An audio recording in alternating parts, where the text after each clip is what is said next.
ഇനി രണ്ടും കൽപ്പിച്ച് എന്തെങ്കിലും ചെയ്തേ പറ്റൂ. അവളിന് നല്ല മാറ്റം കണ്ടു തുടങ്ങി. അന്നത്തെ അപകടം നടന്ന കാര്യമൊക്കെ അവള് നല്ല മണി പോലെയാ സ്വാമിജിയോട് പറഞ്ഞത്. സമൃദ്ധയില് ചില നല്ല മാറ്റങ്ങൾ കാണുന്നുണ്ട്. അത് ശുഭസൂചനയാ. മാറ്റം പറഞ്ഞ പഴയ ചില സംഭവങ്ങൾ ഭൂതകാലത്തിൽ നിന്നും അവളിലേക്ക് ഇറങ്ങി വരാൻ തുടങ്ങിയിരിക്കുന്നു. സംസാരമല്ല, ചില സൂചനകൾ, സ്വപ്നങ്ങളിലെ ചില ചിത്രങ്ങൾ, ബസ്സിൽ ഒരു യാത്ര, പിന്നെ ഒരു ആക്സിഡന്റ്.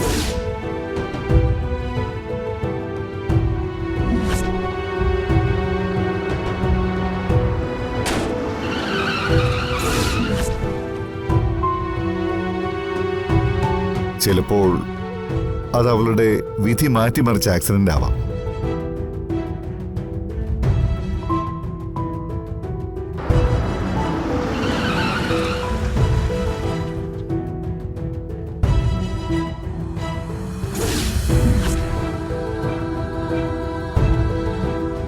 ഓർമ്മകളുടെ കണ്ണിയേറ്റുപോയ ഭാഗം എവിടെയാണോ അത് അവൾക്ക് ഓർത്തെടുക്കാൻ കഴിഞ്ഞിരിക്കുന്നു.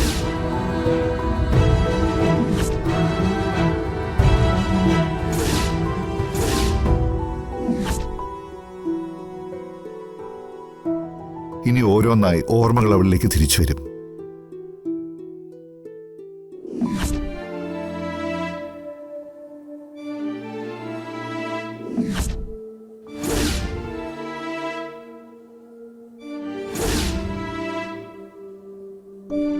പെട്ടെന്ന് കേട്ടപ്പോ ഷോക്കായല്ലേ?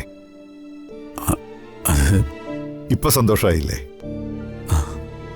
അതെ, സന്തോഷായി. കാത്തിരുന്നുള്ളൂ, ശുഭവാർത്തകൾ അധികം വൈകാതെ ഇനിയും വരും.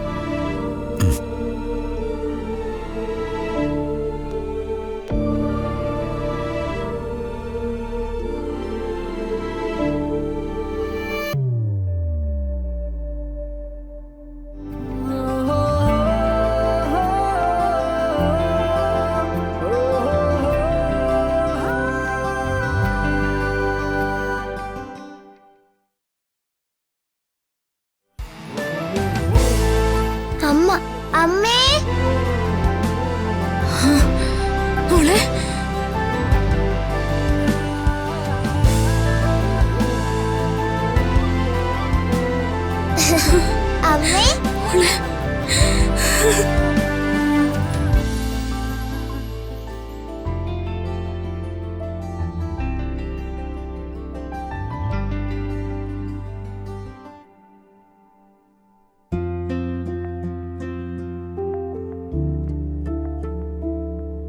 അമ്മയും മകളും തമ്മിലുള്ളത് ഏറ്റവും വൈകാരികമായിട്ടുള്ളൊരു ബന്ധമാണല്ലോ. അതുകൊണ്ട് മകളെ കൊണ്ടുവന്ന് കാണിക്കുന്നതിൽ തെറ്റില്ല എന്നാണ് എൻ്റെ അഭിപ്രായം. ചിലപ്പോ അത് ചികിത്സയെ കൂടുതൽ ഫലവത്താക്കിയേക്കാം.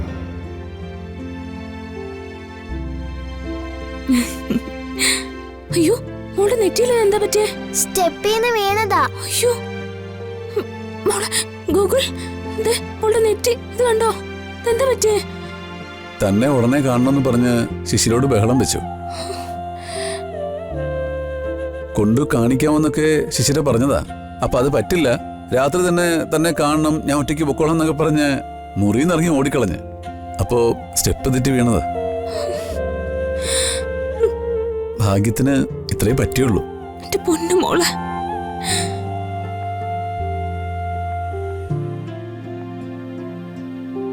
അമ്മ ഫോണിലെല്ലാം പറഞ്ഞതല്ലേ? മോളെ കൂട്ടിക്കൊണ്ടുവരാന്ന് അച്ഛൻ ഉറപ്പും തന്നതല്ലേ? പിന്നെ എന്തിനാ മോളെ? സാരമില്ല, ഇനി എപ്പോഴും അമ്മയുടെ കൂടെ തന്നെ ഉണ്ടല്ലോ.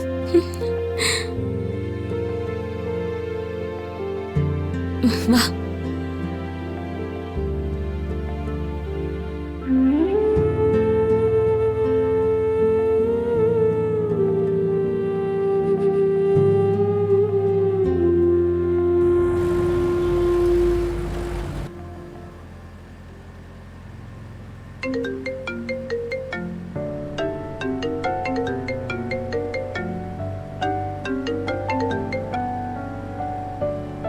ഹലോ വക്കീലെ,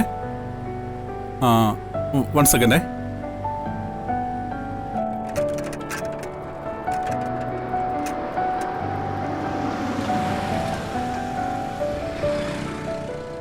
ഇത് എവിടെയാ ചച്ചി? എന്നെ ഇത്ര നേരായി വിളിക്കുന്നു, ഫോൺ കിട്ടുന്നേ ഉണ്ടായിരുന്നില്ലല്ലോ. ഇത് എവിടെയാ? നമ്മുടെ വണ്ടി വല്ലവരുടെ ഓട്ടം. വിളിക്കുന്ന സ്ഥലത്തേക്ക് പോണം, അതല്ലേ നമ്മുടെ പണി. അതെ, ഇങ്ങനെ തർക്കുത്തരം പറയാനല്ല ഞാൻ ചോദിച്ചത്. എന്റെ പൊന്നു വക്കീലെ, ഞാനൊരിടത്ത് ഓട്ടം പോയിട്ട് വരുന്ന വഴിയാ. അവിടെ റേഞ്ച് ഇല്ലായിരുന്നു, അതാ ഫോൺ കിട്ടാതിരുന്നേ. അല്ല, എന്താ ഇപ്പൊ ഇത്ര അത്യാവശ്യം? അതെ, എനിക്കിങ്ങനെ ഇവിടെ തന്നെ നിന്നാ മതിയോ? വീട്ടിൽ പോണ്ടേ? ഒന്ന് വേഗം വാ സച്ചി. വക്കീലിന് ഇപ്പൊ വീട്ടിൽ പോയിട്ട് വലിയ അത്യാവശ്യമൊന്നുമില്ലല്ലോ. അവിടെ സമാധാനായിട്ടിരിക്കേ. ദാ ഞാൻ ഇപ്പൊ വരാം, ഓക്കേ? അയ്യോ, ഫോൺ കിട്ടിയല്ലേ? ഒരു കാര്യം ചോദിക്കാനുണ്ട്. ആ, അല്ല, ആതിരക്കിപ്പോ എങ്ങനെയുണ്ട്? അവൾ ആകെ വിഷമത്തില. സന്ദീപിന്റെ ഭാഗത്തുനിന്ന് ഇങ്ങനൊരു പ്രതികരണം അവൾ ഒരിക്കലും പ്രതീക്ഷിച്ചില്ല. ആതിരയുടെ കാര്യത്തില് നല്ല ശ്രദ്ധ വേണം. ഇനിയും ഇതുപോലെ എന്തെങ്കിലും അബദ്ധം കാണിച്ചാൽ ചിലപ്പോ നമുക്ക് രക്ഷിക്കാൻ പറ്റിയെന്ന് വരില്ല.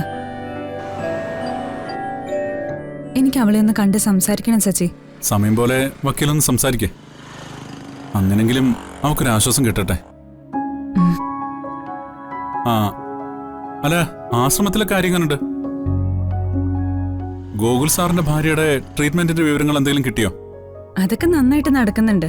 ആ, എന്തായാലും ഇനി നമ്മൾ ആശ്രമത്തിൽ ചെല്ലുമ്പോഴേക്കും ഗോകുൽ സാറിന്റെ ഭാര്യയ്ക്ക് ഓർമ്മ തിരിച്ചു കിട്ടുമെന്നാ എനിക്ക് തോന്നുന്നത്. അല്ല, അതിനുള്ള പുരോഗതി ചികിത്സയിലുണ്ടെന്ന് ഗുരുജി പറഞ്ഞു. ആ, പിന്നെ ഗുരുജി വേറെ ചിലതുകൂടി പറഞ്ഞിട്ടുണ്ട്. എന്തു പറഞ്ഞു? അല്ലെങ്കിലും വക്കീലിന്റെ കാര്യത്തില് ഗുരുജിക്ക് ഒരു പ്രത്യേക ശ്രദ്ധയാ. എന്റെ കാര്യമല്ല, സച്ചിയുടെ കാര്യമോ പറഞ്ഞത്. എന്റെ കാര്യോ?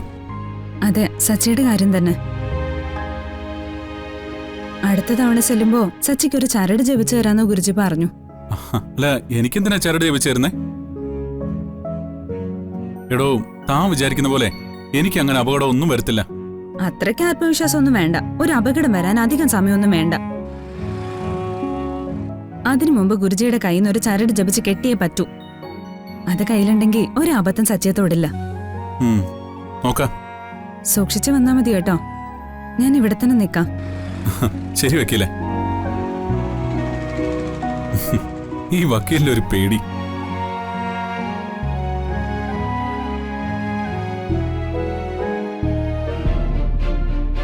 ഇനി രണ്ടും കൽപ്പിച്ച് എന്തെങ്കിലും ചെയ്തേ പറ്റൂ. അവളിന് നല്ല മാറ്റം കണ്ടു തുടങ്ങി. അന്നത്തെ അപകടം നടന്ന കാര്യമൊക്കെ അവള് നല്ല മണി പോലെയാ സ്വാമിജിയോട് പറഞ്ഞത്. ഇക്കണക്കിന് പോയാ ഒരുപാട് ദിവസമൊന്നും വേണ്ടി വരില്ല. ചിലപ്പോ നാളെയോ മറ്റന്നാളോ അവളെല്ലാം ഓർക്കും. പിന്നെ വഴിയാധാരാവുന്നത് ഞാനും എന്റെ മോനും ഗൗരിമോളും ആയിരിക്കും.